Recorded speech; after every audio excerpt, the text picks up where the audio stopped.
নমস্কার বন্ধুরা, আপনারা কেমন আছেন? আশা করি সবাই ভালো আছেন। আজকে এসেছি আমার এক জেঠুর বাড়িতে। দীর্ঘ 7 মাস ধরে মুরগি চাষের পালন করছে ডিমের জন্য।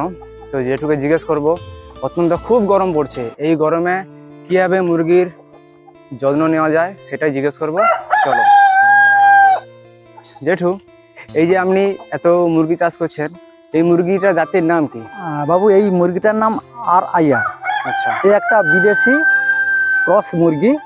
তো এটা কেবলমাত্র ডিম দেওয়ার জন্য আমি করেছিলাম। আচ্ছা, আমি মেদিনীপুরে এক সরকারি হ্যাচারি থেকে এই মুরগির বাচ্চাগুলো 15 দিন যখন বয়স তখন এনেছিলাম।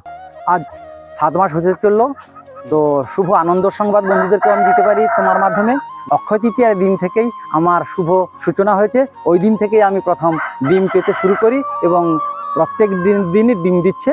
আচ্ছা জেঠু, আর একটা প্রশ্ন ছিল, এই মুহূর্তে আপনার কাছে কতগুলি মুরগি রয়েছে? এই মুহূর্তে মুরগি প্রায় 100 পিসের মতোই আছে। আচ্ছা, এখন তো অত্যন্ত গরম পড়েছে, প্রায় 40 ডিগ্রি সেলসিয়াস। হ্যাঁ, এই গরমে তো এই মুরগি খুব সেনসিটিভ থাকে, তো গরমে মারা যায়। তো আপনি কিভাবে এত সুন্দরভাবে পরিচর্যা করে রাখছেন, দেখে খুব ভালো লাগছে। বাহ, খুব কিভাবে? সুন্দর কোশ্চেন। এই কোশ্চেনের জন্য তোমাকে ধন্যবাদ। এই সময় প্রায় আমাদের গ্রাম বাংলার যে মা বোনেরা বা ছোট ছোট ক্ষেত খামারিরা খামার করে থাকেন, এই সময় মুরগির মটক দেখা দেয়। আর তুমি একটু লক্ষ্য করেই দেখবে এই সময় মুরগির মাংসেরও দাম বেশি। সুতরাং এই জন্যই অনেকে মুরগি চাষি মুরগি করে না, কেন ওই মরে যাওয়ার জন্য। হ্যাঁ। তো এই মুহূর্তে যেটা দেখেছি যে মুরগিকে দুটো জায়গা থেকে একবারে সুন্দরভাবে রাখা যায়, যদি আমি যেমনভাবে প্রকৃতির পরিবেশে ছেড়ে রেখেছি। এটা একটা সুন্দর জায়গা এবং গাছের নিচে আধো আলো আধো ছায়াযুক্ত জায়গা। পরিবেশটা খুব সুন্দর। পরিবেশটা খুবই সুন্দর এবং এর জন্য এর যে মল সেগুলো নর্মাল প্রকৃতির সঙ্গে মিশে যাচ্ছে। আপনি তো আমার ফার্মের মধ্যেই আছেন, কোনো কিছু গন্ধ পেয়েছেন? মলের কোনো গন্ধ নেই। সুতরাং এটা খুব সুন্দর একটা পরিবেশ।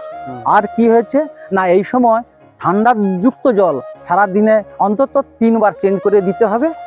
কলের জল কিন্তু আচ্ছা, পাল্টিয়ে দিতে হবে যেন জলে না নোংরা থাকে। এক তৎসঙ্গে সপ্তাহে যদি 3 দিন অন্তত ORS জল খাওয়ানো হয়, তাহলে এরা ডিহাইড্রেশন থেকে এরা মুক্ত থাকবে। যদি সপ্তাহে 3 দিন অন্তত এদেরকে ORS যুক্ত জল খাওয়ানো হয়, ওই পানীয় জলের সঙ্গে দিলেই যথেষ্ট। আচ্ছা জ্যাঠা, আমার দর্শক বন্ধুরা জানতে চাইছে, আপনি যে মুরগি চাষ করেছেন, এর তো অনেক রকমের রোগ আছে। তো এর রোগ প্রতিরোধ ক্ষমতা কিভাবে পরিচর্যা করা যায়, যদি দর্শক বন্ধুদের একটু বলেন। হ্যাঁ, এটাও খুব ভালো কোশ্চেন এবং এটা আমি আমার চাষি ভাইদেরকে বলবো যে আপনারা যখন চাষ করতে আসবেন বা উদ্যোগপতি হবেন, প্রথম কম থেকে শুরু করবেন। আর এই আমার জেঠুমণি খুব সুন্দর একটা কোশ্চেন করেছে যে এই মুরগির প্রতিষেধক হিসাবে কি কি দেওয়া যায়। আমি যতটুকু জেনেছি প্রায় 100-র বেশি এই মুরগির রোগ আছে, কিন্তু তার মধ্যে মাত্র 3টে রোগই সবচেয়ে মারাত্মক। হ্যাঁ, গুটি বসন্ত আর গাম্বুরা রানীক্ষেত, এই 3টে হচ্ছে সবচেয়ে মারাত্মক। আচ্ছা, এইগুলো থেকে যদি ঠিক সময়ে ডাক্তারবাবুর পরামর্শে, বিশেষ করে প্রাণী সম্পদ দপ্তরে যে সমস্ত ডাক্তারবাবুরা আছে, ওনাদের যদি সংস্পর্শে আসা হয়, ওনাদের কাছ থেকে কোন সময় কোন ভ্যাকসিনটা বা কোন টিকাটা লাগাতে হবে যদি চাষি ভাইরা লাগিয়ে নেয়, তাহলে সেই বন্ধু 100% সাকসেস হবে এবং তার খামার ঠিক আমার এই খামারের মতো সুস্থ সবল এবং সতেজ থাকবে। আচ্ছা জেঠু, অনেক রকম তো মুরগির জাত আছে, তো আপনি এই মুরগির জাতটা চুজ করলেন কেন, একটু বলতে পারবেন? বাহ, এটাও খুব সুন্দর কোশ্চেন। এটাও চাষি ভাইদের জেনে রাখা উচিত। RIR এই মুরগিটা দেখেছি যে অন্যান্য মুরগির চেয়ে এর রোগ প্রতিরোধক ব্যবস্থা বা ক্ষমতা খুব প্রবল অন্যান্য মুরগির চেয়ে। আর এর ডিম দেওয়ার ইমিউনিটি পাওয়ার অনেক বেশি। আমি যতটুকু জানতে পেরেছি, মুরগি 6 থেকে 7 মাসের মধ্যে ডিম দেয় এবং একটানা 2 বছর এই মুরগি ডিম দিতে পারে কন্টিনিউ।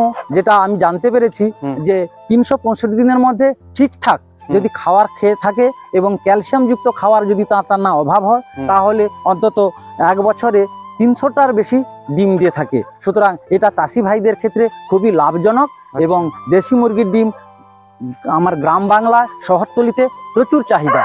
নর্মাল পোলট্রি মুরগির ডিমের চেয়ে এর দামও বেশি এবং এর চাহিদাও বেশি, তাই জন্য বিক্রি করারও কোনো সমস্যা নেই মার্কেটে।